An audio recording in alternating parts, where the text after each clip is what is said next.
tous, aujourd'hui on se retrouve sur une nouvelle vidéo à propos de la E36. Donc le point faible de la voiture, que ce soit les E36 ou les E46, c'est le train arrière qui se déchire, c'est-à-dire que les roues arrière elles ont tendance à se désolidariser de la voiture. Donc je fais en préventif un renfort de la caisse pour que ça tienne dans le temps vu mon utilisation. Donc la procédure c'est déposer le train arrière, souder des plaques sur la voiture et remettre le train arrière. Donc je vous montre tout ça. Donc le support du train arrière se passe sur les quatre points ici. Donc ici, ici, ici et ici. Et donc c'est là que ça a tendance à fissurer en fait. On voit soit ça s'arrache, soit ça fissure complètement. Donc là moi pour le coup j'ai de la chance, c'est pas du tout attaqué, donc nickel.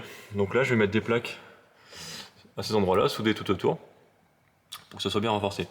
Donc pour ce faire j'ai dû déposer tout le train arrière. Bon, soit ça va assez vite, hein, il y a 4 vis qui le maintiennent. Et comme ça, je peux travailler. Donc au passage, je vais en profiter pour remplacer les cylindres blocs du train arrière. Donc c'est ces éléments-là qui permettent d'amortir les vibrations de la caisse. Donc j'ai pris des cylindres blocs renforcés. Donc c'est du polyuréthane. Donc moi pour une utilisation un petit peu piste, bah, c'est plus adapté, on ressent mieux la voiture. Sachant que le train arrière va être renforcé, ça posera pas de problème. Donc les plaques se mettent à cet endroit là, en fait elles viennent appuyer sur la tôle. Donc là je vais les souder tout autour. On voit ici sans la plaque, ici avec la plaque.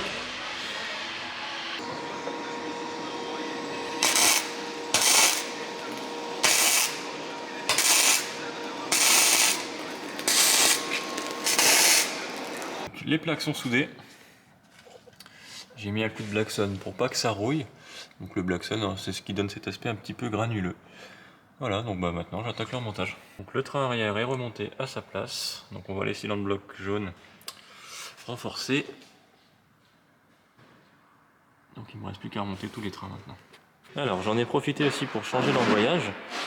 Donc je suis passé sur un embrayage renforcé avec un volant moteur allégé. Donc c'est un montage un peu spécifique.